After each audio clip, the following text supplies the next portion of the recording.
నమస్తే అండి. పద్మజ ఖండవిల్లి వ్లాగ్స్ ఛానల్‌కి స్వాగతం. పంచారామ క్షేత్రమైన ద్రాక్షారామణకు చుట్టూ పద్మాకారంలో ఉన్న 108 నక్షత్ర పాద శివాలయాల సిరీస్‌లో భాగంగా ఈరోజు చిత్తా నక్షత్రం 3వ పాదం వాళ్ళు వాళ్ళ జాతకంలోని దోషాలు పోగొట్టుకోవడం దర్శించుకోవాల్సిన చెల్లూరు క్షేత్రంలో ఉన్న శ్రీ బాలా త్రిపుర సుందరి సమేత అగస్తేశ్వర స్వామివారిని దర్శనం చేసుకుందామండి.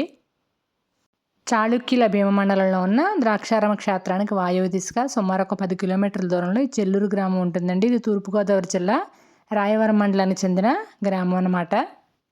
ద్రాక్షారామం చుట్టూ అగస్త్య మహర్షి ఒక 5 శివలింగాలని ప్రతిష్ఠించడం జరిగిందండి. వాటిని పంచ అగస్తేశ్వర ఆలయాలు అంటారు. వాటిలో ఈరోజు మనం చూడబోయే చెల్లూరు క్షేత్రం ఒకటి.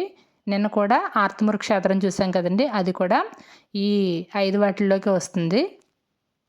చిత్తా నక్షత్రం 3వ పాదం జాతకులు అది వాళ్ళ పేరుని బట్టి వచ్చే నక్షత్రమైనా లేకపోతే జన్మ నక్షత్రమైనా సరే ఈ క్షేత్రంలో ఉన్న స్వామిని దర్శనం చేసుకున్న తర్వాత చిత్తా నక్షత్రం 3వ పాదం తులారాశికి సంబంధించిన పాదం అండి. 1, 2 పాదాలు కన్యా రాశి, 3వ పాదం వచ్చేసి తులారాశికి వస్తుంది. కాబట్టి ఇక్కడ స్వామిని దర్శనం చేసుకున్న తర్వాత తులారాశికి సంబంధించిన ద్రాక్షారామానికి 3 కిలోమీటర్ల దూరంలో ఉన్న ఆదివారపేట క్షేత్రంలో ఉన్న శ్రీ పార్వతీ సమేత శ్రీ పరమేశ్వర స్వామివారిని దర్శనం చేసుకుని ఆ తర్వాత ద్రాక్షారామంలోని శ్రీ భీమేశ్వర స్వామివారిని దర్శనం చేసుకుంటే వీళ్ళకి ఎలాంటి దోషాలున్నా సరే తొలగిపోయి సంపూర్ణమైన శివానుగ్రహం కలుగుతుందని కూడా భీమఖండంలో చెప్పి ఉందండి.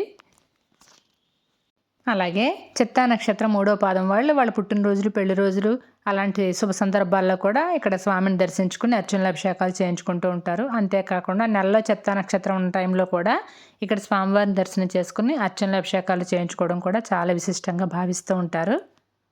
ఈ చెల్లూరు క్షేత్రంలోని ఈ శివాలయం చాలా పురాతనమైందండి. ఇవే కాకుండా మొత్తం 108 నక్షత్ర పాద శివాలయాలు కూడా చాలా పురాతనమైన శివాలయాలు. కాకపోతే తగినంత ప్రాచుర్యం లేక చాలామందికి తెలియకుండా ఉండిపోయాయి అన్నమాట. అందరికీ ప్రాచుర్యంలోకి రావాలనే ఉద్దేశంతో నేను ఈ వీడియోస్ తీసి మన ఛానల్ అప్లోడ్ చేయడం జరుగుతుంది. ఇక్కడ ఉన్న ఈ శివాలయాన్ని మళ్ళీ తిరిగి నిర్మించారండి. ఈ శివాలయం రోడ్డు పక్కనే ఉంటుందండి. ఆలయం అయితే చాలా బాగుంటుంది. 3 అంతస్తుల గాలి గోపుర క్రింద నుంచి ఆలయ ప్రవేశం జరుగుతుందన్నమాట.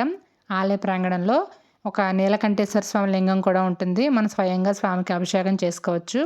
అలాగే ధ్వజస్తంభం, చండేశ్వరాలయం, ముఖమండపం, అంతరాలయం, గర్భాలయం ఉంటాయి.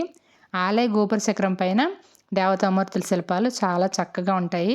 ముఖమండపంలో నందీశ్వరుడు, ద్వారపాలకులు ఉంటారు. గర్భాలయంలో శ్రీ అగస్తేశ్వర స్వామివారు ఉంటారు.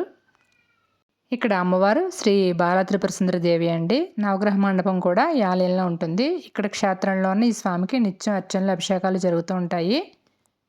ఈ ఆలయంలో శరన్నవరాత్రులు, గణపతి నవరాత్రులు, సుబ్రహ్మణ్యేశ్వర స్వామి షష్ఠి కూడా చాలా ఘనంగా జరుగుతాయి. అలాగే కార్తీక మాసంలో కూడా చాలా విశేషంగా అర్చనలు, అభిషేకాలు జరుగుతూ ఉంటాయి. చిత్తా నక్షత్ర జాతకులు అలాగే తులారాశి జాతకులు ఈ క్షేత్రంలోని శివాలయంలో అర్చనలు, అభిషేకాలు నిర్వర్తించిన ఏళ్ల విశేషమైన ఫలితాలు పొందుతారని భక్తులు చాలా ప్రగాఢంగా నమ్ముతూ ఉంటారు. ఇక రవాణా సదుపాయాల విషయానికి వస్తే రామచంద్రపురం నుంచి వాకతిప్ప బస్సులు వయా చెల్లూరు మీదుగా ఉంటాయి. చెల్లూరు బస్ స్టాప్కి సమీపంలోనే శివాలయం ఉంటుంది. అలాగే రామచంద్రపురం చెల్లూరు ఆటోలు వయా పసలపూడి వంతెన మీదుగా ఉంటాయి. రామచంద్రపురం రాజగోపాల సెంటర్ నుంచి చెల్లూరుకి ఆటోలు కూడా దొరుకుతాయి.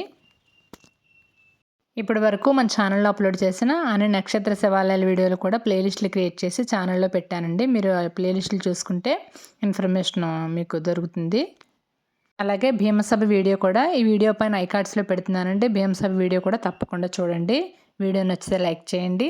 అలాగే ఎవరికైనా యూస్ఫుల్గా ఉంటుంది అనిపిస్తే షేర్ కూడా చేయండి. రేపు మళ్ళీ మరో వీడియోలో కలుసుకుందాం. నమస్తే.